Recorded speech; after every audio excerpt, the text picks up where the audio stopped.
தொலைக்காட்சி நண்பர்கள், பத்திரிகை நண்பர்கள் உட்பட அத்தனை பேருக்கும் தெரிவிப்பதிலே மிகுந்த மகிழ்ச்சி அடைகிறேன். இப்பதான் சொன்னார் தம்பி தங்கமணி அவர்கள், நாங்கள் இப்போ இங்கே ஒரு கூட்டம் நடத்திக்கிட்டு இருக்கோம், அங்கே ஒரு கூட்டம் நடத்திக்கிட்டு இருந்தீங்கன்னா நாங்கள் எப்படி பேசுறதுன்னு. எதுக்கு இந்த கேமராவெல்லாம் இனிமேல் வரும்போது என்னப்பா சீனிவாசன் ஒரு மேடை போட்டு இப்படி எடுக்கிற மாதிரி வை, மக்களும் எங்களை பார்க்கணும், நாம அவங்கள பார்க்கணும். இவங்க பூரா மறைச்சிக்கிறாங்க, அவங்க நமக்கு என்னான்ட்டு அங்கே போய் உட்காந்துக்கிறாங்க. இது ஒன்றும் பெரிய விஷயமே இல்லை. நம்ம செய்திகளை வெளியே கொண்டு போய் சேர்க்க வேண்டிய பொறுப்பு தொலைக்காட்சி நண்பர்கள், பத்திரிகையாளர்களுக்கு உண்டு. ஆனால் அவங்க இங்கிருந்து இந்த வியூவில் எடுத்தால் தான் எல்லாரும் புரியும் என்பதனால அவங்க கரெக்டாக நிற்கிறாங்க. அதை முதலே நம்ம செய்யணும். இந்த ஸ்பீக்கர் மைக் செட்லாம் பிரமாதமாக இருக்குது, அருமையாக எல்லாருக்கும் கேட்குற மாதிரி நல்லா பண்ணியிருக்காங்க. அடுத்த மேடையில் பண்ணுங்க தம்பி, இது கட்டாயம் பண்ணணும், இல்லைன்னா வெளியே என்னன்னு தெரிய மாட்டேன். இல்லை அவ்வளோதான், இருக்கிற இடம் சின்ன இடம், பார்த்துக்கலாம். சகோதரர்களே, அண்ணன் ரத்தினவேல் அவர்களும் அன்பு தங்கை கோகுல இந்திரா அவர்களும் அருமை தம்பி தங்கமணி அவர்களும் இந்த கூட்டத்தினுடைய நோக்கத்தை பற்றி சொல்லியிருக்கிறார்கள். 52 வருடத்தை முடித்துவிட்டு 53வது வருஷத்தில் நம்ம நிற்கிறோம். 72ஆம் வருடம் ஆரம்பித்த இந்த கட்சி இன்னைக்கு 53வது வருடத்திலே நாம் நின்று கொண்டிருக்கிறோம். 53 வருடத்திலே 32 வருட காலம் ஆட்சி பொறுப்பில் இருந்து நாடாளுமன்ற உறுப்பினர்கள், எம்எல்ஏக்கள், பல்வேறு சேர்மன்கள், அத்தனை பதவிகளுக்கு நம்ம எல்லாம் உருவாக்கிய தெய்வங்கள் மாண்புமிகு புரட்சித் தலைவர் அவர்களும் மாண்புமிகு அம்மா அவர்களும் நம்மை விட்டு மறைந்ததற்கு பிறகு இந்த கட்சி என்னாகும், எல்லாமே நம்ம கருணாநிதி கைப்பற்றிடுவாரா, நம்ம ஆளுகளாம் சோர்ந்து விடுவார்கள் நினைத்த பொழுதுதான் வராது வந்த மாமணியாக நம்முடைய புரட்சி தமிழர் மாண்புமிகு எடப்பாடியார் அவர்கள் தன்னுடைய தோளிலை கட்சியின் பொறுப்பேற்று நிரந்தர கழகத்தின் பொதுச் செயலாளராக, தமிழகத்தின் முதலமைச்சராக 4 வருடம் 3 மாதம் இருந்து நல்லாட்சி நடத்தி இந்த ஆட்சி மீண்டும் வர வேண்டும் என்கிற ஒரு சூழ்நிலையை மக்களுக்கு எடுத்துரைத்து எடப்பாடியார் ஆட்சி சிறப்பாக இருந்தது என்று சொல்லுகின்ற வழக்கு இருந்த காரணத்தினாலே தான் 2026 இந்த ஆட்சி வர வேண்டும் என்பதற்காகத்தான் நாம் அத்தனை பேரும் பல வேலைகளை விட்டு இங்கே வந்திருக்கிறோம். காலையில் 10 மணிக்கு இந்த நிகழ்ச்சிக்கு வர்றதுங்கிறது சாதாரணமே இல்லை. சகோதரிகள் குளித்து முழுகிட்டு வீட்டில் பொண்டாட்டி போய் கணவர்களுக்கு, குழந்தைகளுக்கு எல்லாம் பள்ளிக்கூடத்துக்கு அனுப்புறது, சோறாக்கிட்டு இட்லி தோசையை போட்டுட்டு குளிச்சு முழுகி மின்னல் வேகத்தில் 10 மணினா 9:30 மணிக்கு வந்துடுறோம். அதே மாதிரி ஆண்கள் பல்வேறு தொழில்கள், வியாபாரங்கள் இருக்கிறோம், நீங்களும் புறப்பட்டு வந்திருக்கிறோம். வேறு வழியில் இன்னைக்கு 17 மாவட்டங்களுக்கு போக வேண்டும் என்று எனக்கும் மாண்பிற்குரிய தம்பி திரு தங்கமணி அவர்களுக்கும் மாண்புமிகு எடப்பாடியார் உத்தரவிட்டதற்கு இணங்க மின்னல் வேகத்தில் போக வேண்டியிருக்கிறது. விடிய விடிய பேசினாலும் ஒட்டமுட்ட கருத்து, திமுக ஆட்சி மாற வேண்டும், ஸ்டாலினுடைய ஆட்சி ஒழிய வேண்டும், மீண்டும் நாம் முதலமைச்சர் பொறுப்பை நம்முடைய எடப்பாடியார் ஏற்று அதிமுக கழகம் ஆட்சிக்கு பொறுப்புக்கு வர வேண்டும் என்பதுதான் நம்முடைய ஒட்டுமொத்த கருத்துக்கள். சகோதரர்களே, இன்றைக்கு பல்வேறு முனைகளிலே நம்முடைய கட்சியை தாக்கிக் கொண்டிருக்கிறார்கள். ஒரு பக்கம் ஆளுங்கட்சி பொறுப்பில் வைத்து தொலைக்காட்சிகள், பத்திரிகைகள் அத்தனையுமே ஸ்டாலின் பொறுப்பிலே வைத்து அதை அவர்களே இயக்கி எவ்வளவு எதிர்ப்பாக இந்த கட்சிக்கு எழுத வேண்டுமோ, நம்முடைய ஆட்சிக்கு, நம்முடைய செயலுக்கு எதிர்ப்பு தெரிவிக்க வேண்டுமோ அத்தனையும் அவர்கள் செய்து கொண்டிருக்கிறார்கள். ஒரு தனி மனிதனாக எடப்பாடியார் ஒருவர் மட்டும் இருந்து தமிழகத்திலே எதிர்க்கட்சிகள் அத்தனையும் செய்ய வேண்டிய பணியை சிங்கிள் மனிதனாக, சிங்கமாக இருந்து ஸ்டாலினுடைய முகத்திரையை, இந்த ஆட்சியினுடைய அவலங்களை எடுத்து சொல்லிக் கொண்டு வருகிறார்கள். மார்க்சிஸ்ட் கம்யூனிஸ்ட் கட்சி, வலது கம்யூனிஸ்ட் கட்சி, வைகோ கட்சி, அதே போல அந்த கூட்டத்தில் இருக்கிற அத்தனை கட்சிகளுமே எந்த போராட்டங்கள், எவ்வளவு போராட்டங்களை நடத்தி கொண்டிருப்பார்கள். நம்ம ஆட்சியில் இருக்கிறது பொழுதெல்லாம் எங்கே பார்த்தாலும் போராட்டம், அவ்வளோ பிரச்சனைகளை சொல்லுவாங்க. ஆனால் இப்போ அவங்கெல்லாம் யாருமே எந்த போராட்டத்தை பற்றியும் பேசுகிறதே இல்லை. கம்யூனிஸ்ட்காரங்களை எங்கேயாவது பார்த்துருக்கீங்களா தம்பிங்களா? எங்கே பார்த்தாலும் முந்தைய சிவப்பு கொடி வச்சுக்கிட்டு தெரிவாங்க. இப்போ அவங்களெல்லாம் காணாம். வைகோ அவர் பாட்டுக்கு பேசிட்டார். ஒரு மகனை உங்கள் ஊருக்கு அர்ப்பணித்தார், பணத்தை கொடுத்தாங்க, அவர் எம்பி ஆகிட்டார். நம்ம நேரம் சரியில்லை, அவர் வந்துட்டார். அதனால் இதில் மற்ற தலைவர்கள் இருக்கிற எதிர்கட்சிகளை எதுவுமே செய்கிறதில்ல. உங்களுக்கு தெரியும், நேற்றைக்கு முன்தினம் நாமக்கல் மாவட்டத்தில், நம்ம சேலம் மாவட்டத்தில், அது என்ன ஊர் தம்பி, மேட்டூரில் நம்ம விவசாயிகள் சங்கம் நம்முடைய மாண்புமிகு எடப்பாடி அவர்களை வைத்து 100 ஏரிக்கு தண்ணீர் கொடுத்த பெருமையை, அதை செய்த பெருமையை, அவர் செய்த நன்மையினால் அந்த ஏரியில் பிடித்த தண்ணிகள், நீர்கள் நிறைந்து விவசாயிகள் சிறப்பாக இருக்கிறது என்பதற்காக நன்றி உணர்ச்சியோடு அவரை பாராட்டியதை எல்லாரும் நீங்கள் பார்த்துருப்பீங்க, பேசியிருப்பீங்க. அதில் தெளிவாக பேசினார் நம்முடைய எடப்பாடியார் அவர்கள். தயவு செஞ்சு நம்ம தோழர்கள் காலையில் உங்களுக்கு நேரம் கிடைக்கும் போது அனைத்து பேப்பரையும் பாருங்க. அது நம்ம எதிர்க்கின்ற பேப்பரை முக்கியமாக பாருங்க. தொலைக்காட்சி உங்களுக்கு நேரம் கிடைக்கும் போது பாருங்க. அதே நேரத்தில் நம்ம எதிர்க்கிற தொலைக்காட்சிகளையும் பாருங்க. பல செய்திகள் வரும். கட்டாயம் நியூஸ் ஜே அதை பாருங்கள். அதிகாரப்பூர்வமான நம்முடைய செய்தி அத்தனையும் அந்த டிவியில் வரும். நம்முடைய மாண்புமிகு எடப்பாடி அவர்கள் காலையிலே எழுந்து அறிக்கை கொடுப்பதாக இருந்தாலும், நேற்றைக்கு முன்தினம் அல்லது அதற்கு முன்தினம் எங்கேயாவது பேசியிருந்தாலும் மறு ஒலிபரப்பு செய்து ரிப்பீட்டாக போட்டுக்கொண்டிருப்பார்கள். நமக்கு பல நேரம் பார்க்க முடியாமல் இருக்கு, சில நேரம் பார்க்கலாம். ஆனால் நேற்றைக்கு முன்தினம் நடந்த அந்த விவசாயிகள் நிகழ்ச்சியிலே மாண்புமிகு எடப்பாடி அவர்கள் பேசியதை கேட்டால் எல்லோருக்கும் ரத்தம் கொப்பளிக்கும். அவ்வளவு உணர்ச்சி பூர்வமாக ஸ்டாலின் அரசை கண்டித்து ஆட்சி, இந்த திமுக ஆட்சி இருக்கக்கூடாது என்பதற்கு ஆணித்தரமான பதிலை சொல்லியிருக்கிறார்கள். பார்த்து துவந்து போயிட்டார் இருந்தாலும் ஸ்டாலின் அவர்களும் அவருடைய மகன் உதயநிதி ஸ்டாலின் அவர்களும். இப்போ இருக்கிற அமைச்சர்கள்லாம் யாரும் இப்போ கண்டுக்கிறது இல்லை. நீங்களே பாருங்கள், சும்மா நாடகத்துக்கு வருவாங்க. நம்ம திமுக மந்திரிகள் வர மாதிரி வருவாங்க, போங்க, நமக்கு என்னப்பா, அவங்க அப்பா முதலமைச்சர், மகன் துணை முதலமைச்சர், நீங்களே எல்லாம் பார்த்துக்கிடான்ட்டு இருக்கிற சீக்கிரமாக அடிக்கணுங்கிறத அடித்து நொறுக்கிட்டு பணத்தை அள்ளிக்கிட்டு இருக்காங்க. பொதுமக்களை பற்றி இப்போ யாருமே கவலைப்படுவதில்லை. ஆனால் இன்றைக்கு 3 வருட காலம், 41 மாதம் இந்த ஆட்சி முடிஞ்சிருக்கு. 41 மாதத்தில் நாளொரு மேனி பொழுதொரு வண்ணமாக அத்தனை போராட்டங்கள், என்னென்ன மக்களுக்கு எதிராக சூழ்நிலை இந்த அரசாங்கத்தால் வருகிறது. விலைவாசி உயர்வு, மின்கட்டண உயர்வு, பால் விலை உயர்வு, பஸ் கட்டண உயர்வு, இப்படி ஒவ்வொன்றாக இருக்கும் பொழுது எடுத்து தமிழ்நாடு முழுவதும் ஒரு செய்கிற அந்த போராட்டத்தை எடுத்து நடத்துகிற ஆண் சிங்கம் நம்முடைய புரட்சி தமிழர் மாண்புமிகு எடப்பாடியார் அவர்கள். ஆனால் இதை செய்ய வேண்டிய கம்யூனிஸ்ட் கட்சிகள் மற்றவைகளாம் செய்கிறாங்கன்னா கிடையாது. அதனால தான் அவர் கடுப்படைஞ்சு முதல்லலாம் பேச மாட்டார் ஸ்டாலின். நீங்கள் போனீங்கன்னா பார்க்கலாம், அவருடைய இந்த டேக் டிவி இருக்குல்ல, அரசாங்க டிவி, அதில் பார்த்தீங்கன்னா எடுத்ததுமே அவர் செய்த சாதனைகள், பிள்ளைகளுக்கு சோறு ஊட்டுறது, பள்ளிக்கூடத்துக்கு போகிறது, காரில் இறங்குறது, சுதந்திர கொடி ஏற்றுறதெல்லாம் காமிப்பாருங்க ஸ்டாலின் அவர்கள். ஆனால் இப்போ எங்கே போனாலும் இந்த எடப்பாடி பழனிசாமி மூளையே இல்லாதவர், சிரிக்காமலே பொய் பேசுகிறார், அரசியல் அறிவே அவருக்கு இல்லை என்பது போன்ற ஒரு மோசமான ஒரு முதலமைச்சர் பேசக்கூடாத வார்த்தைகளை பேசுகிறார்.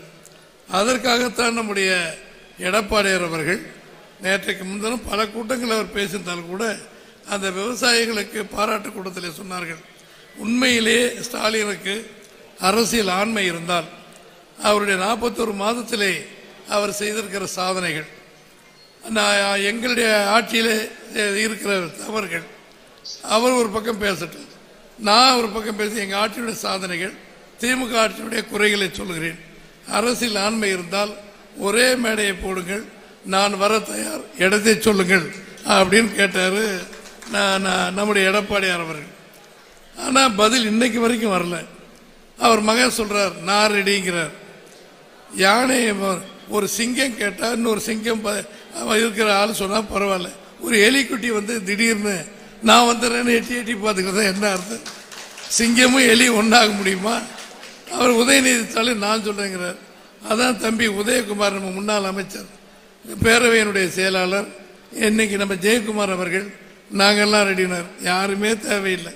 நம்ம தம்பி சீனிவாசன், இங்க இருக்கிற அண்ணன் நம்முடைய ரத்னவேல் அண்ணன், இவங்கெல்லாம் சொன்னாவே பதில் சொன்னா போதும் உதயநிதிக்கெல்லாம். நாங்கெல்லாம் எங்களை மறுநாளும் சொல்ல வேண்டியதே இல்லை. எதுக்கு சொல்றேன்னா, வீணா வம்புழுக்கிறாங்க. வார்த்தை ஜாலங்கள் கேவலமாக பண திமிரின் உச்சத்திலே, ஆணவத்தின் அரசாங்கத்தினுடைய அதிகார உச்சத்தில் இருந்துக்கிட்டு திரும்பினா டிஜிபி வணக்கம் சொல்றாரு, ஊருக்குள்ள வந்தா எஸ்பி வணக்கம் சொல்றாரு, கலெக்டர் வணக்கம் சொல்றாங்கன்னா நம்ம இவங்க தான் பிறந்த மாதிரியும், இவங்க அப்பா தான் இந்த திமுகவை கண்டுபிடிச்ச மாதிரியும், அவங்க தான் இந்த நாட்டை உருவாக்கின மாதிரி அண்ணா திமுக கண்டுபிடிச்ச மாதிரி திரு ஸ்டாலின் அவர்களும் உதயநிதி ஸ்டாலின் அவர்களும் நடந்துக்கிறத பார்க்கும்போது அது அழிக்கப்பட வேண்டும், ஒழிக்கப்படும் என்பதற்காகத்தான் இந்த கூட்டங்கள் உங்களுக்கு ஞாபகப்படுத்துறேன். தயவு செய்து நீங்க சிந்திச்சு பாருங்க, திமுகவுக்கும் ஸ்டாலினுக்கும் உதயநிதி ஸ்டாலினுக்கு என்ன சம்பந்தம்? இங்க இருக்கிற திரு நேரு அவர்களை கேளுங்க, அன்பில் மகேஷ் அந்த மந்திரியை கேளுங்க, யாருக்குமே தெரியாது. 1949 அறிஞர் அண்ணா அவர்கள் திமுக ஆரம்பிக்கும் போது 5 பேர் தான் இருந்தாங்க. அப்ப கருணாநிதி கிடையாது. நாவலர் நெடுஞ்செழியன், ஈவிகே சம்பத்து, சிபி சிற்றரசு, மதியழகன், இன்னொருத்தர் போன ஒரு 5 பேர் தான். அதுக்கு பின்னால இடையில வந்து பூந்தவர் நம்ம கருணாநிதி. 49 ஆண்டு கட்சியை தன்னுடைய பேச்சாற்றலால், தொண்டர்களுடைய அருமையான உழைப்பால் 67 47 67 வரைக்கும் ஆட்சி செய்த காங்கிரஸை வீட்டுக்கு அனுப்பி திராவிட முன்னேற்ற கழகத்தின் ஆட்சியை கொண்டு வந்தார் அறிஞர் அண்ணா, பேரறிஞர் அண்ணா அவர்கள். அது உங்களுக்கு எல்லாம் தெரியும். 2 வருஷம் தான் 69 இறந்துட்டார். அவர் 67 தேர்தல் நடக்கும்போது உங்க ஊர்ல இருந்த MR ராதா சங்கிலியாண்டவர் தானே, அவர் நேர எம்ஜிஆர் போய் வீட்டில் சுடுறார்.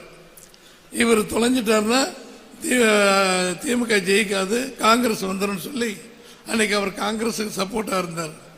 சுடுறார். 67 குண்டடிப்பட்ட எம்ஜிஆர் அவர்கள் படுத்த படுக்கையாக இருந்து தன்னுடைய மஃப்ளரை கட்டி அப்பவே கும்பிட்டார், திமுக கழகம் வெற்றி பெற வேண்டும், அறிஞர் அண்ணா அவர்கள் வெற்றி பெற வேண்டும், எல்லோரும் உதயசூரனுக்கு வாக்களியுங்கள் என்று சொல்லி எம்ஜிஆர் அவர்கள் கேட்டுக்கொண்டார்கள். அவர் கேட்டுக்கொண்டதற்கு இணங்க அத்தனை தொகுதிகளிலும் வெற்றி பெற்று பேரறிஞர் அண்ணா அவர்கள் ஆட்சி புரிந்தார்கள். ஏங்க அப்ப அண்ணாவுக்கு இதுல பங்கு இல்லையா? எம்ஜிஆர் கேட்டதுனால தான் வெற்றியா நீங்க நினைக்கலாம். அது நான் சொல்லல. அறிஞர் அண்ணா அவர்கள் வெற்றி பெற்று முதலமைச்சராக அன்று காலை, அடுத்த நாள் காலை எல்லாரும் அவரை போய் பார்க்க போறாங்க. பார்க்க போனா எல்லாரும் மாலையெல்லாம் போட போறாங்க. சீஃப் செக்ரட்டரி, டிஜிபி அவ்வளவு பேர் போறாங்க. ஐயா, நான் முதலமைச்சரானதுக்கு என்னுடைய தம்பி, என் இதயக்கனி MG ராமச்சந்திரன் தான் தகுதி படைத்தவர். அவர் ஓட்டு கேட்கவில்லை என்றால் எனக்கு இந்த ஓட்டு கிடைச்சிருக்காது. எனவே எம்ஜிஆர் உடல்நலம் ஆகி வரட்டும், அப்புறம் என்னை மாலையை பாருங்க, நான் பார்த்துக்கிறேன், போயிட்டு வாங்கன்ட்டு.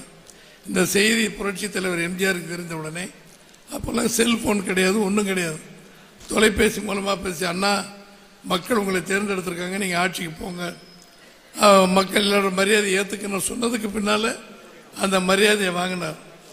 ஆக இந்த திமுக கழகத்தை ஆட்சிக்கு கொண்டு வந்த பெருமையை சேர்ந்த அறிஞர் அண்ணா அவர்கள் தான் முதலமைச்சரானதற்கு, திமுக வளர்ந்ததற்கு புரட்சி தலைவர் எம்ஜிஆர் காரணம் என்பதை தெல்ல தெளிவாக சொன்னதற்கு பிறகு இனிமேல் யார் நமக்கு சர்டிபிகேட் கொடுக்கணும்? கருணாநிதிக்கு திமுகவுக்கு என்ன சம்பந்தம்? ஸ்டாலினுக்கு என்ன சம்பந்தம்? உதயநிதி ஸ்டாலினுக்கு என்ன சம்பந்தம்? இன்னைக்கு அவங்க பேசுறாங்க, இந்த கட்சி 75 வருடம் கொண்டாடுறாங்கன்னு. 75 அவங்க திமுக கொண்டாடினாலும் அதிகமாக 32 வருட காலம் 53 வருடத்தில் ஆட்சி செய்த கட்சி நம்முடைய அண்ணா திமுக கழகம். அதைத்தான் தம்பிங்க சொன்னார். புரட்சி தலைவர் எம்ஜிஆரே ஊருக்குழைச்சி பார்த்தாங்க 80. ஆனாலும் மீண்டும் வெற்றி பெற்றவர்கள் வந்தார்கள். ஆக ஒவ்வொரு போராட்டத்தையும் நடத்தி வந்திருக்கிற கட்சியிலே தலைவர் இருக்கின்ற வரை அசைக்க முடியவில்லை அண்ணா திமுகவை. அம்மா வந்தார்கள் 96 அவங்க தோல்வி விட்டாங்க. மறுபடியும் 2001 ஜெயிச்சாங்க. 2006 கருணாநிதி ஜெயிக்கிறார். 2006க்கு பிறகு நடந்த தேர்தலில் 11வது வருடம் 16 வருஷம் 10 வருஷம் தொடர்ந்து நம்முடைய இதய அம்மா ஜெயிக்கிறாங்க. அப்பதான் தம்பியெல்லாம் அமைச்சர்களாகி எல்லாம் வந்தாங்க. ஆக வெற்றி தோல்வி என்பது மாறி மாறி வரும். அதே நேரத்தில் ஒரு வெற்றி பாராளுமன்ற தேர்தல் சட்டமன்ற தேர்தலை பற்றி தெளிவாக சொன்னார் அருமை தம்பி தங்கமணி அவர்கள். பாராளுமன்ற தேர்தல் வெற்றி வைத்து எம்ஜிஆரவே குலைக்க பார்த்தார்கள், அது ஈடுபடவில்லை என்ற செய்தியைத்தான் அவர்கள் இங்கே சொன்னார்கள். நீங்கள் தயவு செஞ்சு புரிஞ்சுக்கணும். இன்றைக்கு இருக்கிற நிலையில் அண்ணா திமுகவை கூட்டணி என்ற பலத்தை வைத்து ஸ்டாலின் அவர்கள் ஆட்சியெல்லாம் நிரந்தரமாக பிடித்து விடலாம் நினைக்கிறார். ஒன்றுமே நடக்காது. ஏறி இருக்கிற விலைவாசிகள் அத்தனை உயர்ந்து போய் மக்கள் கொதித்து கொண்டிருக்காங்க. பெண்களுக்கு தான் தெரியும், வீட்டில் வரவு செலவு செய்கிறவங்க அவங்க தான் எப்படி விலை கழிக்குது என்னன்னு கேட்டுக்கிட்டு அதை ஆண்கள் நம்ம சம்பள பணத்தையோ வருமானத்தையோ கொடுத்துட்றோம். அத்தனை பெண்களும் கொதித்து இருக்கிறார்கள். அதை நம்ம தெளிவாக போய் சொல்றது தான் அன்பு சகோதரி கோகுலேந்திரா அவர்கள் இந்த பகுதியின் பொறுப்பாளர் இருக்கிறவர்கள். நான் எல்லா பகுதிக்கும் போனேன், ஸ்கூட்டரில் போனேன், ஆட்டோவில் போனேன். அப்படி நான் கள ஆய்வுன்னு நானும் மாண்புமிகு தம்பி திரு தங்கமணி அவர்களும் அருமை சகோதரி கோகுலேந்திரா வந்திருக்கோம்னா புதுசாக நாங்கள் பூத கண்ணாடி போட்டு இது கள ஆய்வெல்லாம் செய்யறதில்ல. நம்மளே சுய பரிசோதனை பண்ணிக்கணும். ராமன் வந்தால் குப்பனுக்கு பிடிக்காது, குப்பன் வந்தால் சுப்பனுக்கு பிடிக்காதுங்கிற மாதிரி இந்த ஆட்டிடியூட், இந்த நிகழ்ச்சி, இந்த இது மறையணும். அதை நீங்கள் ஒவ்வொருத்தராக உட்காந்து ஒற்றுமையை பாருங்கள். நம்ம சகோதரி கோகுலேந்திரா அம்மாவை நான் கேட்டுக்கிறதெல்லாம், அருமை மாண்புமிகு தம்பி திரு தங்கமணி அவர்களை நாங்களும் கேட்டுக்கிறதெல்லாம், கலாய்வு செய்யும்போது ஒவ்வொரு வட்டத்திலும் ஒவ்வொரு பகுதியிலும் எத்தனை குழப்பங்கள், யார் யார் சண்டையில் இருக்காங்க லிஸ்ட்டை கொஞ்சம் கொடுங்க. எல்லாரும் உட்காந்து சந்து பொந்தா நாங்கள் உட்காந்து பேசி யாருக்கு என்ன பதவி வேண்டும், எதனால பிரச்சனை, அத்தனை நாங்கள் பேசி முதல்ல அதை தீர்க்க வேண்டியிருக்கு.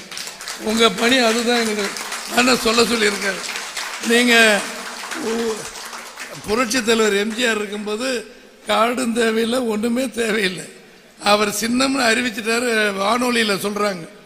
அவன் கறிக்கட்டையில் போட்டு ரெட்டையில் சின்னம் போட்டான் 72. திண்டுக்கல்லாம் நான் தேர்தலில் நான் ஒரு தொண்டனாக இருந்து பார்த்தேன். இதில் மரத்தில் இருக்கிற இலையை பிடுங்கி ரெட்டையில் போட்டாங்க. சின்னம் போடலை, காசு கொடுக்கல, டீ எவனு வாங்கி கொடுக்கல. ஆனால் 1,62,000 வாக்கு வித்தியாசத்தில் இந்திரா காந்தி அம்மையார் கருணாநிதியை தோக்கடித்த கட்சி இது.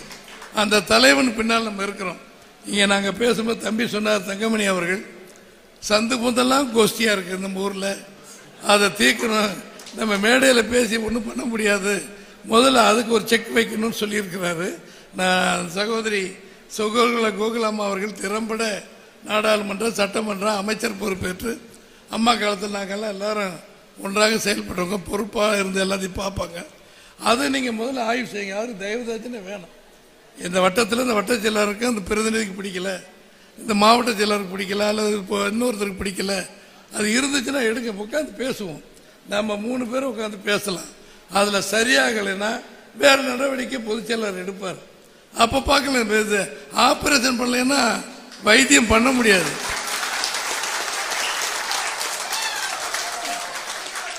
அப்போ நீங்கள் கைத்தட்டத்தை பார்த்தா ஆப்ரேஷன் தேவைப்படுதா?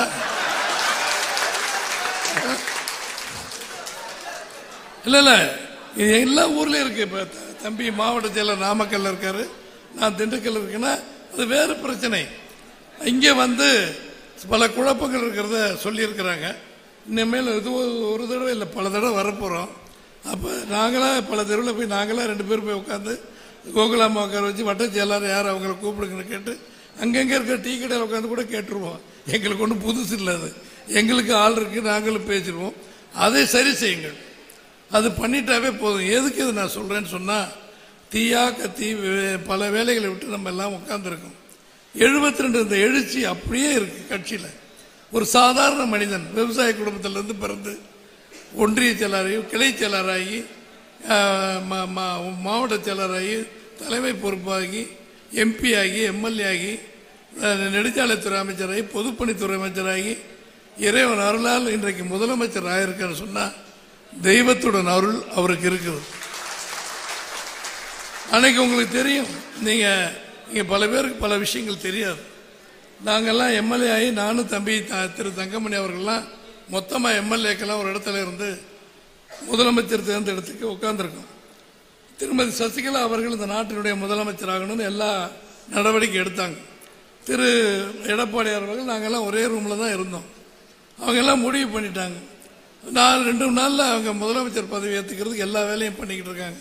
அவரோட சேர்ந்த தினகரன் அவர்கள் மற்றவங்கெல்லாம். இவர் நம்ம பன்னீர்செல்வம் அவர்கள் துரோகம் செய்தவர்களை விடமாட்டாங்க, துரோகத்துக்கு தண்டனை கிடைக்குன்னு அவருக்கு நம்ம ஏதோ துரோகம் செஞ்சு எடப்பாடியார் துரோகம் செஞ்ச மாதிரி அறிக்கை விடுறாரு பேப்பரில். யாரும் துரோகம் பண்ணல. அவருக்கு துரோகம் செஞ்சது டிடிவி தினகரன், அந்த அம்மா சசிகலா அவர்கள்.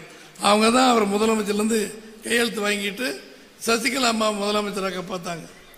பாருங்க, நீங்கள் 2 நாள் அவங்க முதலமைச்சராக போகிறாங்கன்னு எல்லாம் பேசிக்கிட்டு இருக்காங்க.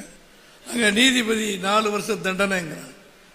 குண்டுகா அங்கே பெங்களூர்ல இருந்து அந்த அம்மா சிறைக்கு போக வேண்டிய சூழ்நிலை.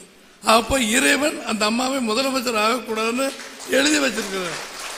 அதுதான் அம்மா காலத்திலே மாண்பும் எடப்பாடி அவர்கள் அமைச்சர்களுக்குள்ளே ஒருங்கிணைப்பாளர். ஒரு வேலை சொன்னால் சீஃப் செக்ரட்டரி சொன்னால் எல்லா மாவட்ட செயலாளருக்கும் சொல்லிடுவார், கலெக்டருக்கு சொல்லிடுவார், எஸ்பி டிஜிபி சொன்னால் எல்லா எஸ்பிக்கும் சொல்லுவார். இது எழுதப்படாத விதி. அந்த மாதிரி நம்ம எடப்பாடியாரை அம்மா வைத்து தனக்கு நம்பிக்கையுரையரை வைத்து ஒரு செய்தியை சொன்னாக்கா ஓபிஎஸ்ல இருந்து அத்தனை 33 அமைச்சர்களுக்கு விஷயங்களை சொல்லி அம்மா இதை சொல்லியிருக்காங்க, உங்க இலாக்கால இதை பண்ணணும், நீங்க இதை செய்யணும் அதை செய்யணும்னு சொல்லி நடந்துகிட்டு இருந்துச்சு. அப்படி நம்பிக்கையான ஒருவரை தெய்வம் பார்த்து அம்மா கிட்ட கொடுத்ததுனால அதே நம்பிக்கைக்குரியவரை நாங்கள்லாம் சேர்ந்து எம்எல்ஏ சேர்ந்து அவர் தான் வர வேண்டும் என்ற தீர்மானம் செய்து ஒரு மனதாக நாங்கள் எடப்பாடி அவர்களை முதலமைச்சராக தேர்ந்தெடுத்தோம். 4 வருடம் 3 மாதம் இந்த நாட்டுடைய முதலமைச்சராக இருந்த பொழுது எத்தனை சாதனைகள்! 7.5% வரலாற்று சிறப்பு மிக்கது. அன்னைக்கு எதிர்கட்சி அந்த ஸ்டாலின் எதுக்கு எடுத்தாலும் போராட்டம் நடத்தினார். ஆனால் இந்த 7.5% பற்றி அவர் கேட்கவே இல்லை. மகராசன் எந்த மனசில் உதிச்சோ தெரியாது. நீட் தேர்வு ரத்து செய்ய முடியவில்லை. கருணாநிதியும் இது ஸ்டாலினும் உதயநிதி ஸ்டாலினும் தோற்றுவிட்டார்கள், ஏமாற்றி இருக்கிறார்கள் என்று தெரிந்த உடனே மாற்று வழி என்ன சொல்லி அரசாங்க பள்ளியில் படிக்கிற தகுதியுள்ள அத்தனை பேரும் 7.5% டாக்டர் ஆகலானாங்க. இன்னைக்கு 5 வருடமாக தோழர்களே 5000 பேர் ஒரு பைசா செலவில்லாமல் இன்னைக்கு டாக்டர் எம்பிபிஎஸ் ஆகியிருக்கான்னு சொன்னால் அதுக்கு மகுட வைத்தவர் மாண்புமிகு எடப்பாடியார் அவர்கள். அதே போல குடிமராமத்து நாயகன் இன்னைக்கு தாலிக்கு தங்க திட்டத்தில் மறைச்சிட்டாங்க. இன்னைக்கு விற்கிற விலைக்கு அந்த தங்கமெல்லாம் இருந்துச்சுன்னா கண்ணில் ஒத்திக்கிட்டு இருப்பாங்க பொதுமக்கள்லாம். அதை பூரா மறைச்சிட்டு 1000 ரூபா தரேன் 500 ரூபா தரேன்னு ஏமாத்துறானுங்க. 13 அந்த ஒரு 1000 ரூபாய் கொடுத்துட்டு மீதியெல்லாம் ஆகிற செலவுகள்லாம் பார்த்தீங்கன்னா நம்ம அம்மா கொடுத்த தங்கம் 50,000 25,000 8 கிராம் தங்கம் இன்னைக்கு இருந்தால் 1 லட்சம் ரூபா ஒரு குடும்பத்துக்கு வந்திருக்கும். இந்த பாவிகள் வந்து அதெல்லாம் மறைச்சிட்டு நாங்கள் பஸ்ஸை விட்டுருக்கோம் இலவசமாக சொல்லியிருக்கோன்னு ஏதோ ஏமாத்திக்கிட்டு இருக்காங்க. ஆக ஒரு நல்ல முதலமைச்சர் என்ற பெயர் எடுத்தனால்தான் குக்கிராமத்திலிருந்து பெரிய மாநகராட்சி வரை அத்தனையுமே எடப்பாடியார் புகழ் பெருகி இருக்கிறது தவிர சாதாரணம் அல்ல. எம்ஜிஆர் அவர்கள் 50 வருட காலம் கடுமையாக உழைத்து அவர் எப்ப 27 பிறந்தாருங்கிறாங்க. அப்போ இருந்து கடைசியில் அவருடைய திரைப்படங்கள் வரும்போது ஒரு 40-50 வயசுல தான் கதாநாயகன் ஆக முடியுது. அப்படி உழைத்து திரைப்படம் மூலமாக பெருமை பெற்று புகழ் பெற்று எங்கள் வீட்டு பிள்ளை எம்ஜிஆர் என்ற பெயரெடுத்த அந்த புகழை கட்சிக்கு உழைத்த அந்த பெருமையினால் புரட்சி தலைவரால் அடையாளம் கேட்கப்பட்ட எடப்பாடியார் அவர்கள் அந்த சிறப்பை இறைவன் அருளால் பெற்றதால் கழகத்தின் நிரந்தர பொதுச் செயலாளராகவும் முதலமைச்சர் ஆகியிருக்கான்னு சொன்னால் தெய்வம் நமக்கு கொடுத்த கொடை. எம்ஜிஆர் அவர்களும் அம்மா அவர்களும் நமக்கு வழங்கியிருக்கிற ஆசி. ஆனால் இப்போ நாங்கள் நம்ம மேடையில் இங்கே இருக்கிறோம், நீங்கள்லாம் இருக்கீங்க, எல்லாம் படித்தவர்கள் சகோதரிகளாக இருக்கீங்க, எல்லாரும் கிறுக்கா பிடிச்சி தெரியணும். இப்போ பன்னீர்செல்வம் பொதுச் செயலாளருக்கு போட்டிக்கிட்டாரு. எல்லாரும் இவங்கெல்லாம் நம்ம தங்கமணி தம்பிலாம் சேர்ந்து அவர் ஒருங்கிணைப்பாளர்னு சொல்லி பஞ்சாயத்து பண்ணாங்க. நாங்கள் எங்களுக்கு தெரியாது, செய்தி வெளியே வந்த உடனே கேட்டேன், இவரையும் வேலுமணி எல்லாத்தையும் கேட்டேன். என்னங்க முதலமைச்சர் நம்மால் இருக்காரு, இணை ஒருங்கிணைப்பாளரை போட்டிருக்கீங்க, அவருக்கு ஒருங்கிணைப்பாளர் போட்டிருக்கீங்க, ஆனால் கட்சி சமாதானமாக போயிடலாம். இப்போ எப்படி மாநகராட்சியில் சண்டை இருக்குன்னு சொல்கிறேன்ல, உங்கள் மாநகர கழகத்தில் அந்த மாதிரி சமாதானமாக போயிடலான்னு பண்ணாங்க. முடிவு துரோகி யாரு நல்லவர் யாரு தெரிவித்ததை இறைவன் நமக்கு காண்பித்து நிரந்தர பொதுச் செயலாளராக நம்முடைய எடப்பாடியார் வந்திருக்கிறார். அதுதான் கடவுள் நமக்கு கொடுத்த கட்டளை. அவங்களுக்கு விதி அவ்வளவுதான். முதலமைச்சராகன்னு சொன்ன அந்த அம்மா சசிகலா அம்மா அவள் ஆக முடியல. ஒருங்கிணைப்பாளர் இந்த கட்சிக்கு போட்ட பன்னீர்செல்வத்தினால் இந்த கட்சியில் இருக்க முடியல. நம்ம கட்சியை எதிர்த்து ரெட்டலை எதிர்த்து ராமநாதபுரத்தில் போய் தோல்வி அடைஞ்சிட்டு ராதாக டிடிவி தினகரன் தேனியில் தோல்வியுற்று அவங்கெல்லாம் பேசுகிறாங்க, எங்கள் கட்சி ஒன்று ஆனால்தான் இந்த கட்சி உருப்படுங்க. டிடிவி கிட்ட போய் நம்ம பத்திரிகையாளர்கள் போய் நின்னா போதும், 26 இந்த கட்சியை ஒழித்து விடுவார் எடப்பாடியார். ஜோதிடர் இவர் தான் மாபெரும் பண்டிட் ஜோதிடர் திரு தினகரன் அவர்கள். யார் சொல்லணும்? நீங்கள் சொல்லலாம், இந்த கட்சி இருக்கிற சகோதரிகள் சொல்லலாம், அவங்க சொல்லலாம். தப்பு இருந்தால் நீங்கள் கேட்கலாம், உங்களுக்கு உரிமை உண்டு. ரெட்டலையை வளர்த்த தெய்வங்கள் வீர சிங்கங்கள் நீங்கள் பேசலாம். ஆனால் தினகரன் யார்? அந்த அம்மா அவங்க சின்னம்மா நம்ம அம்மாவுக்கு உதவியாளராக போகிறாங்க. இன்னைக்கு 1000 குடும்பம் 1 கோடி பல கோடீஸ்வரர்களை உருவாக்கி அது பாட்டுக்கு வளர்ந்துக்கிட்டு இருக்காங்க பல மாவட்டங்களில். அவங்க இன்னைக்கு கட்சியை கைப்பற்றலாம் நினச்சிக்கிட்டு ஏதோ குழப்பில்லாங்கிறத ஆட்டி பார்க்குறாங்க. தண்டனை எப்படி கிடைச்சிருக்குன்னு மட்டும் கொஞ்சம் பாருங்க. முதலமைச்சரான சொன்ன அந்த அம்மா இவர் ஒரு கட்சி ஆரம்பிச்சிட்டார், அவர் கட்சி மறுபடியும் ஆரம்பிங்கன்னு குடுகுடுப்பக்காரங்க மாதிரி விதியாக அலைஞ்சு எங்களை சேருங்கன்னு இருக்காங்க. இனிமேல் இந்த செல்லா காசுகளால் நமக்கு எந்த பிரயோஜனம் இல்லை, அதை பற்றி கவலையே படாதீங்க. மாபெரும் சிங்கமாக மாண்புமிகு எடப்பாடி அவர்கள் ஒற்றை மனிதனாக இருந்து அம்மாவும் எம்ஜிஆர் ஆசையை பெற்றிருக்கிறவர் கட்சியை அழகாக நடத்தி கொண்டிருக்கிறார். அதனால்தான் நாங்களாம் அவர் பின்னால் போய்கிட்டு இருக்கோம். இல்லைன்னா என்ன நம்மள என்ன மாயமந்திரமா பண்றார் ஒரு மனிதன். இப்ப இன்னைக்கு சீனிவாசன் மாவட்ட செயலாளர், அவர் தங்கமணி, அவர் தம்பி தங்கமணி அவர்கள், திரு கோகுலேந்திரன், நாங்கள்லாம் இருக்கோம்னா சரி இவங்கெல்லாம் பொறுப்பா கட்சி நடத்தவங்க நம்பிக்கை தானே நீங்க வந்திருக்கீங்க. அந்த நம்பிக்கைக்கு விரோதமாக இடைஞ்சலாக நாம் இருக்க மாட்டோம் என்பதைத்தான் எடப்பாடியார் நிரூபித்துக் கொண்டிருக்கிறார்கள். இன்னைக்கு என்ன சொல்றாங்க? என்ன பிரச்சனை? அவரால் என்ன பேச முடியுது? ஸ்டாலினால ஏதாவது பதில் சொல்ல முடிகிறதா? நம்முடைய எடப்பாடியார் கேட்கிற கேள்விக்கு என்ன மாதிரி பதில் சொல்ல முடியுதோ? ஒண்ணுமே கிடையாது. பொம்மை ரோபோ பொம்மை மாதிரி வர்றாரு, காரை விட்டு இருக்கிறாரு, மின்னல் வேகத்தில் போடுறாரு, கட் பண்றாரு, போயிடுறாரு. அவரால் முடியலன்னு சொல்லி உதயநிதி ஸ்டாலினை போட்டிருக்காரு. என்ன பண்ணாலும் அவர் என்ன சொல்றாரு? நான் கேட்ட கேள்விக்கு நீங்க பதில் சொல்லல, அப்ப நீங்க பொம்மை முதலமைச்சர் தானே, ரோபோ முதலமைச்சர் தானே, நான் நடைமுறைப்படுத்தாத ஒரு சக்தி இல்லாத முதலமைச்சர் தானே, உங்களுக்கு அந்த அட்மினிஸ்ட்ரேஷன் பவர் இல்லைன்னு தானே கேட்கிறாரு. அது உண்மையை நிரூபிக்கிறார். உதயநிதி யார்? அந்த கட்சியில் வேற ஆளே இல்லையா? ஏன்னு கேட்டா எங்க கட்சியில் எத்தனை பேர் நாங்க இருக்க என்ன பண்ற, உங்களுக்கு கட்சிக்கு என்ன சம்பந்தம்? திமுகவுக்கு ஸ்டாலினுக்கும் உதயநிதிக்கு என்ன சம்பந்தம் இருக்குது? உயிரோடு இருக்கிற ஒரே சாட்சி அவங்க பாட்டி தயாநிதி அம்மா தான். அந்த அம்மா தயாலம்மா, அவங்க வீட்டில் போய் அவர் கேட்கணும், அம்மா தாத்தாவுக்கும் நம்ம கட்சிக்கு சம்மந்தம் இல்லைங்கிறாரு. உண்மையானா அவங்க உண்மையா மனசாட்சி பேசினா சொல்லுவாங்க, ஆமா அப்போ உங்க தாத்தாக்கு இதுக்கு சம்மந்தம் இல்லை, எம்ஜிஆர் அவருக்கு அவருடைய செப்புகள் அண்ணாவினால் ஆரம்பித்த கட்சின்னு சொல்லுவாங்க. அது சந்தர்ப்பம் இருந்தால் அவர் கேட்டுக்கணும், தெரிஞ்சுக்கணும். சூழ்நிலைகள் இன்னைக்கு இருக்கிற நிலைமைகள் எல்லாமே நீங்க பார்க்கணும். என்ன நீங்க ஒரு 85 கோடியில் அவங்க அப்பாவுக்கு எழுதாத ஒரு பேனாவை கடற்கரையில் வைக்கிறார். என்னப்போ ஒரு பேனா அவர் பிடிச்சி எழுதுனா அதுக்கு ஒரு நினைவு சின்னம்னா எனக்கு கடவுளுக்காவது அடுக்குமா? நம்ம வீட்டு வரி பணம், நம்ம ரத்தத்தை சிந்தி உருவாக்கின வரியில் அதை எடுத்து 85 கோடிக்கு, ஆனால் நிறைய கொள்ளையடிச்சு அறக்கட்டளை வச்சிருக்காங்க. அதில் எடுத்துக்கிட்டு 15 கோடி 100 கோடி மலேசியாவில் கூட கொண்டு போய் சிங்கப்பூரில் கூட எழுதாத பேனா வைங்க. எங்க பணத்தை ஏண்டா எடுக்கிறேன்னா அதை பற்றியும் கண்டுகொள்ளக்கூடாது. எதை வேணாலும் செய்வேன், நான் சர்வாதிகாரி, இப்படித்தான் செய்வேங்கிற சூழ்நிலையில ஓடி இருக்காங்க. உங்களுக்கு சொல்றேன் தோழர்களே, திண்டுக்கல் தேர்தலில் நான் 22,000 ஓட்டில் ஜெயிக்கிறேன்னு எல்லாம் முடிஞ்சிருச்சு. ஓட்டு எண்ணி திடீர்னு பார்த்தா தபால் ஓட்டு எண்ணிட்டு இருக்காங்க. தபால் ஓட்டு எண்ணும்போது பார்த்தீங்கன்னா 5000 ஓட்டு நம்ம அரசு அதிகாரிகள் திமுக ஓட்டு போட்டிருக்காங்க. 22ல் 5 கழிச்சு 18,000 17,000 சில்லறது தான் நீங்க ஜெயிச்சுட்டாங்க. நல்ல வேலை கடைசியில் தபால் ஓட்டு எண்ணாங்க. அப்போ 17,000 சில்லற ஓட்டில் நான் ஜெயிச்சேன்னு. ஏன் இதை சொல்றேன்னா 5000 ஓட்டுகள் ஒரு தொகுதியில் அரசு ஊழியர்கள் இன்றைக்கு போட்டாங்க. 234 தொகுதியில் அவங்க இருக்கிறத சிந்திச்சு பாருங்க. அவங்களுக்கு கொடுத்த வாக்குறுதி என்னாச்சு? அவங்க பென்ஷன் திட்டம், புதிய பென்ஷன் திட்டம், பழைய பென்ஷன் திட்டம் எல்லாத்தையுமே அவங்களுக்கு கொடுப்பேன், புதிய பென்ஷன் திட்டம் வேணாம், பழைய பென்ஷன் திட்டத்தை வச்சுக்கன்னு சொல்லி எல்லாத்துக்கும் அல்வா கொடுத்து 70 வயசான பென்ஷன்தாரர்களுக்கு இன்னும் 10% அதிகமாக போட்டு கொடுப்பேன்னு சொல்லி 520 வாய்க்கு கொடுக்கிறார். இன்னைக்கு என்ன? ஆசிரியர்கள், அரசு ஊழியர்கள் எங்க பார்த்தாலும் போராட்டம். அவன் சொல்றான், எதிர்கட்சியா இருக்கும்போது எங்களை ஓடி ஓடி பார்த்தாரு ஸ்டாலின், அந்த பதவியை மீண்டும் அவர் கொடுக்க போகிறோம். புரியுதா நான் சொல்றது?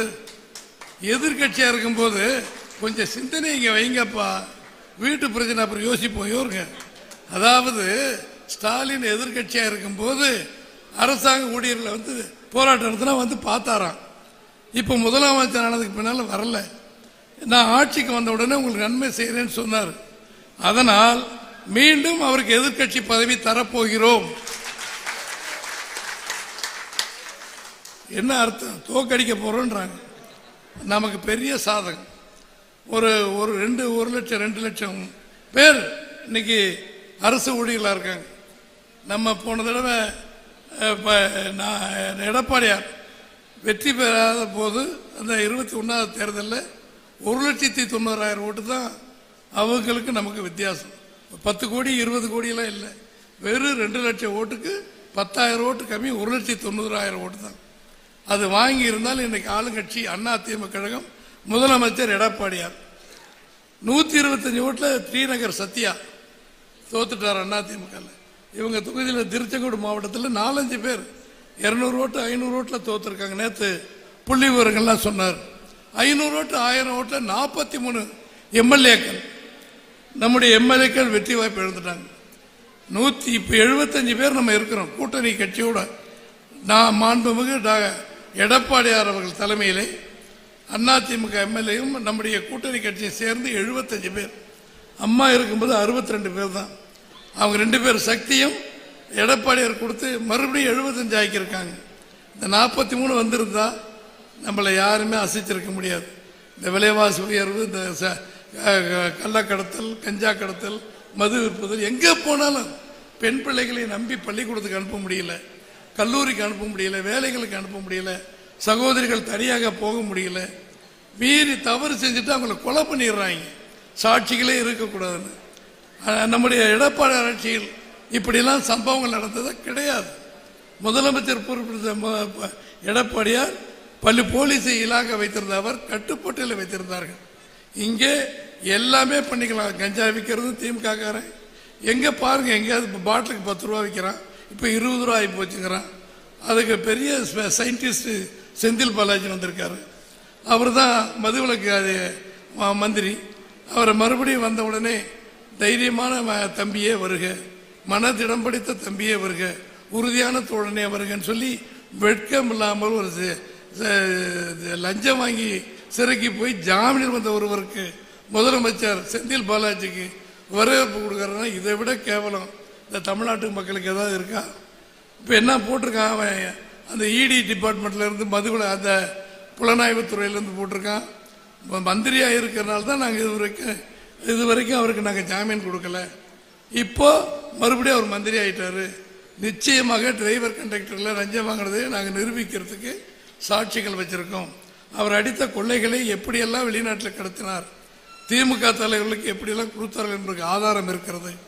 இவர் மந்திரியாக இருந்தால் நிச்சயமாக சாட்சிகளை கலைப்பார். அவர் ஜாமீனை ரத்து செய்யுங்கள் என்று சொல்லி சுப்ரீம் கோர்ட்டில் வழக்கு போட்டிருக்கிறார்கள். தோழர்களை சிந்தித்து பாருங்கள். கஞ்சா கடத்தல், மதுவிலக்கு, கற்பழிப்பு, கொலை, கொள்ளை எல்லாம் சட்ட ஒழுங்கு மீறி இப்பொழுது ஒரு குற்றவாளிக்கு, இன்னும் ஜாமீனில் வந்த ஒரு குற்றவாளிக்கு மறுபடியும் மந்திரி கொடுப்பேன் சொன்னால், ஆட்சி இருந்தால் அதிகாரம் வந்தால் எதையும் செய்வேன் என்கிற சர்வாதிகார திமிர் இருப்பதை அரசன் அன்று கொள்வான், தெய்வம் நின்று கொள் என்பதற்கு இந்த 26 நமக்கு சாட்சியாக இருக்க வேண்டும். இதை ஒழிப்பதற்கு தான் நீங்கள் தயாராக இருக்க வேண்டும். அதுதான் கேட்கணும். எப்படி இதெல்லாம் யாராவது போய் கேட்க முடியுமா? செந்தில் பாலாஜி ஐயா போட்டேன்னா நான் அப்படிதான் போறேன், என் மகனை துணை முதலமைச்சர் ஆக்குவேன், அவர் வர்ற வரைக்கும் காத்திருந்து அவருக்கு மந்திரி பதவி, இவருக்கு துணை முதலமைச்சர் பதவி கேட்கறதுக்கு நாதியெல்லாம் போச்சு. அதனால இதை இப்ப நம்ம கேட்பதற்கு ஒரே நாதி எம்ஜிஆர், அம்மா, நம்முடைய எடப்பாடியார். 3 தெய்வங்கள் தான் நமக்கு எல்லாமே பண்ணணும். வேறு வழியே இல்லை. ஒரு தனி மனிதன் தலைமை பொறுப்பேற்று சிறப்பாக கட்சியை நடத்தி ஆட்சி செய்வதனால் அந்த பொறுப்பில் இருக்கிற அவர் வெற்றி பெற வேண்டும். அவர் தலைமையிலே இந்த கட்சி வெற்றி பெற வேண்டும் என்பதற்காகத்தான் நாம் இந்த நிகழ்ச்சிகளை நடத்தி கொண்டிருக்கிறோம். தோழர்களை ஒன்று மட்டும் நீங்க சிந்திச்சு பாருங்க. இன்னைக்கு பல விஷயங்கள், பல செய்திகள் எப்படி போனாலும் வெறும் 1,90,000 ஓட்டில் தான் நம்ம தோல்வி அடைஞ்சிருக்கோம். 42 எம்எல்ஏ சீட்டு கணக்கு எடுத்து பாருங்க. புள்ளி விவரங்களை இன்டர்நெட்ல போட்டிங்கன்னா வந்துடும். அப்படி ஒரு சூழ்நிலை இருக்கு. 52 ஓட்டில் அக்ரி கிருஷ்ணமூர்த்திங்கிற ஒரு எம்பி நம்ம கட்சியில் தோத்துட்டார். திருவண்ணாமலை நிற்கும் போது 215 ஓட்டில் எம்பி தோத்துருக்கிறான். 2 ஓட்டில் 3 ஓட்டில் இப்போ நடந்த தேர்தலில் தோத்துருக்கானுங்க. அதனால் இங்கே நம்முடைய 6 சட்டமன்ற தொகுதி, இந்த தொகுதி இந்த மாவட்டத்தில் 2 சட்டமன்ற தொகுதி, இது 2ம் இந்த 6ம் சேர்ந்து இந்த எம்எல்ஏக்கள் வெற்றி பெற்றால்தான் மாண்புமிகு எடப்பாடி அவர்களுக்கு முதலமைச்சருக்கு அங்கே ஓட்டு போட முடியும். அதை நீங்கள் இப்போ நமக்கு எம்ஜிஆர் காலத்தில், அம்மா காலத்தில் ஸ்ரீரங்கத்தில் நிற்கும் போது மற்ற இடங்களில் எப்படி நம்ம சிறப்பாக பணியாற்றினோமோ அந்த பணியை செய்வதற்கு முதல் காரணம் ஓட்டுகள் சேர்ப்பது. போன சனிக்கிழமை ஞாயிற்றுக்கிழமையெல்லாம் வாக்கு சேகரிப்பு முடிஞ்சிருச்சு, நீக்கல் முடிஞ்சு போச்சு. இப்போ வர இன்னைக்கு என்ன கிழமை? செவ்வாய், புதன், வியாழன், வெள்ளி, இன்னும் 3 நாள் இருக்கு. சனி ஞாயிறு ஒவ்வொரு பூத்துலையும் அரசாங்க விதிப்படி, அரசாங்க சட்டப்படி ஓட்டு சேர்க்கலாம், ஓட்டு நீக்கலாம். பாம் 6, 7 ஏமா அது கொஞ்சம் எல்லாத்துக்கும் சொல்லுமா, அதில் வாங்கி கொண்டு போய் சேர்க்கிறவங்கள சேருங்க. போன தடவை என்ன பண்ணானுங்க, இந்த இடத்துல இப்போ 24 நடந்த நாடாளுமன்ற தேர்தலில் ஒவ்வொரு பூத்துலையும் ஒவ்வொரு சட்டமன்ற தொகுதிக்கு 10,000 ஓட்டுகளை அடிச்சுட்டான். நீக்கெல்லாம் கையில் வாங்கிட்டோம். இதுதான் இறுதி முடிவானது அப்படின்னு கொடுத்துட்டாங்க தாசில்தார்லாம். அதை வச்சுட்டு அங்கே போய் கேட்குறேன், சார் அதுக்கு பின்னால் நீக்கியிருக்காங்க சார், எங்களுக்கு தெரியாது, சட்டப்படி நீக்கிட்டான்னு சொல்லி அவனா அடித்து உட்காந்து வீட்டில் இது திமுக, அண்ணா திமுக வீடு, இவன் அண்ணா திமுக போடுவாங்க அப்படின்னு எல்லாத்தையும் அடிச்சுட்டு ஒரு பல லட்சம் ஓட்டுகளை 234 தொகுதியில் இல்லாமல் செஞ்சதுனால அது ஒரு வகையில் வெற்றி பெறாங்க. ஆக இந்த ஓட்டு சேர்க்கறதுங்கிறது ஒரு பெரிய உண்மையான விஷயம். தேர்தல் அன்னைக்கு நம்ம வாக்காளர் ஜாபிதா இப்போ கொடுத்துட்றாங்க. ஜனவரி மாதத்தில் புது வாக்காளர் ஜாபிதா வருது. 1ஆம் தேதி இறுதி வாக்காளர் வாங்கி மாநிலத்திலேருந்து கொடுக்குறாங்க. மாவட்ட செயலாளர், பகுதி செயலாளர் கொடுக்குறாரு, பகுதி வட்ட செயலாளர் கொடுக்குறாரு, வட்ட செயலாளர் வாங்கி வீட்டில் வச்சுக்கிறார். உண்மைதானே? ஆனால் வருத்தப்படாதீங்க, நான் எங்கள் ஊரில் நடக்கிறது சொல்கிறேன். நான் என்ன சொல்கிறேன்னா, முட்டையிடுற கோழிக்கு தான் வலி தெரியும், அது என்ன கொடுமைங்கிறது பிரசவ வேதனை தாய்மார்களுக்கு தான் தெரியும், நிற்கிறவனுக்கு தான் தெரியும். பணத்தை கோடிக்கணக்கில் செலவு பண்ணி நின்று கடைசியில் ஓட்டு இல்லைன்னா நீங்கள் என்ன பண்ணுவீங்க? ஓட்டு போட நீங்கள் ரெடி, உங்கள் ஓட்டு இல்லைன்னா என்ன பண்ணுவீங்க? சாவடியில் போய். எனவே அதிமுக்கியமான விஷயம் உறுப்பினர் கார்டு சேர்க்கறது, வாக்காளர் சேர்க்கறது. அதை உங்களுக்கு நினைவுபடுத்த தான் எடப்பாடியார் எங்கள் 3 பேர்த்தையும் இங்கே அனுப்பியிருக்கார். தயவு செஞ்சு சீனிவாசா தூங்காதப்பா, வட்டச்செல்லாம் எல்லாத்தையும் வச்சு கொஞ்சம் கூப்பிட்டு சொல்லி எல்லாத்துக்கும் போய் சொல்லுப்பா, வாக்காளர் ஜாபிதா லிஸ்ட்டை எடுத்து கொடுக்கணும். தங்கமணி தம்பிக்கிட்ட என்கிட்ட கொடுத்துருக்கேன், நாங்கள் லிஸ்ட்டு வச்சுருக்கோம். இது 6 சட்டம் நம்ம மாவட்டம் முழுவதுக்கும் இந்த வேலையை தான் எங்களுக்கு உத்தரவு போட்டிருக்காரு. எங்கே போனாலும் என்ன பண்ணாலும் எஸ்பெஷலி திருச்சிக்கு போய் இதை கண்ணு கருத்துமா பாருங்கன்றாரு. அவ்வளோ அன்பு உங்கள் மேலே வச்சுருக்காருப்பா, அதை பார்த்துக்குங்க. அதனால் அதை நம்ம தெளிவாக பண்ணால் தான் முடியும். அது ரொம்ப எச்சரிக்கையான விஷயம். சகோதரிகள் ஓட்டு போட போகிறீங்க, காலையில் குளிச்சு முளைக்கு பொட்டு வச்சு பூ வச்சு ஜம்முன்னு போவீங்க. உங்கள் ஓட்டு இல்லைம்மானா என்ன பண்ணுவீங்க? சண்டால பாவின்னு வயிற்றில் அடிச்சுட்டு மண்ணை அள்ளி போட்டு தான் வர முடியும். ஆனால் தோற்பது நம்பால், நம்ம ஓட்டு தான் அடிக்கிறாங்க. அதனால் இந்த ஓட்டு சேர்க்குற கலை பைக்கு வந்த கலை, அதுக்கு மீறி நம்ம சேர்த்துருந்தாலும் அடிச்சிடுறாங்க. உண்மையாக சேர்த்து வைங்க. பொதுச் செயலாளர் சொல்கிறாரு, நீக்கினவங்க செத்தவங்க என்ன பிரச்சனை இருந்தாலும் இங்கே முடியாதுன்னு சொன்னாலும் எங்கள்கிட்ட கொடுங்க, சுப்ரீம் கோர்ட் வரைக்கும் வழக்கு போட்டு உங்களுக்கு ஓட்டுகளை செல்லுபடியாகின்ற ஓட்டுகளாக மாற்றி தருகிறேன் என்று நம்முடைய பொதுச் செயலாளர் சொல்லியிருக்கார். இதுவரை எம்ஜிஆர் காலத்தில் இந்த கிடையாது. எவன் ஓட்டு போட்டான் எவன் போனான்னு தெரியாது. எம்ஜிஆர் ஜெயிச்சாருமா, யார் ஓட்டு போட்டாங்க என்ன ஜெயிச்சது, அம்மா ஜெயிச்சுட்டாங்கம்மாங்க. இப்போ நமக்கு சோதனையான கட்டம், துரோகிகள் அதிகமாக போயிட்டாங்க. அதனால் நம்முடைய காலில் we must stand on our own legs, நம்முடைய காலில் நம்ம நிற்கணும். அதற்கு ஒரே வழி இந்த ஓட்டு சேர்க்கிற விஷயம். அதை வட்ட செயலாளர் தான் எங்களுக்கு பொறுப்பு. அதுக்கு தான் இப்போ தம்பி தங்கமணி அவர்கள் தெளிவாக சொல்லிட்டார். வட்ட செயலாளர் நீங்கள் பாட்டுக்கு இருங்க, உங்கள் வட்டத்தில் 3 பூத்து 4 பூத்து இருக்கும். ஒரு வட்ட செயலாளர் ஒரே எல்லாத்தையும் பார்க்க முடியாது. அவர் ஒருத்தரை சொல்லியிருப்பார், குப்பைங்கிட்ட சுப்பைங்கிட்ட சொல்லியிருப்பார், அவர் யார்கிட்ட சொல்லியிருப்பார். முதல்ல எவ்வளோ பண வருதியா ஓட்டுக்கு, பூத்துக்கு எவ்வளோயா கொடுத்துருக்காங்க, என்ன பண்ணுறான்னு இந்த கேள்வி தான் கேட்குறாங்களே தவிர ஓட்டு இணைஞ்சா என்னன்னு கேட்கறதே இல்லை. அதனால் நீங்கள் அது 2வது வச்சுக்கலாம். இல்லை நானும் உங்களை மாதிரி கீழே இருந்து வந்த வட்ட செயலாளர் திண்டுக்கல்ல ஒரு வார்டுக்கு செயலாளர் பிரதிநிதி இப்படிலாம் வந்தது எனக்கு தெரியும்ல. பூத்துக்கு வருதுன்னா முதல்ல நாங்கள் எங்கள் தெருவில் ஒரு 10 பேர் நிற்போம். எடு முதல்ல பணத்தை எடுப்போம், பூத்துக்கு எவ்வளோ கொடுக்குறேன்னு ஏதோ கொடுப்பாங்க வைப்பாருங்க. ஆனால் இன்னைக்கு விலைவாசி ஏறி போச்சு, தாறுமாறாக போயிட்டு இருக்கிறதுனால இல்லாதவன் இருக்கிறவங்கள இப்போ ஓட்டு சேர்க்கிறான் திமுகவில்.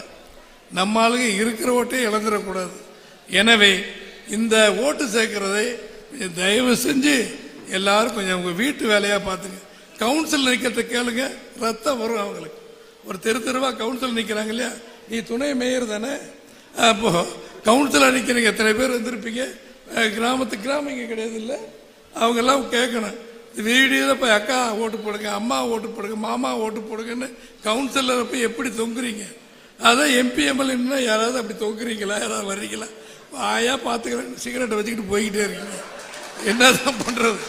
அதனால நமக்கு தனக்குன்னா தான் எல்லாம் நடக்கும், அது இல்லைன்னா ஒண்ணுமே முடியாது. அதனால இந்த ஓட்டு சேர்க்கறது முதல்ல பண்ணுங்க.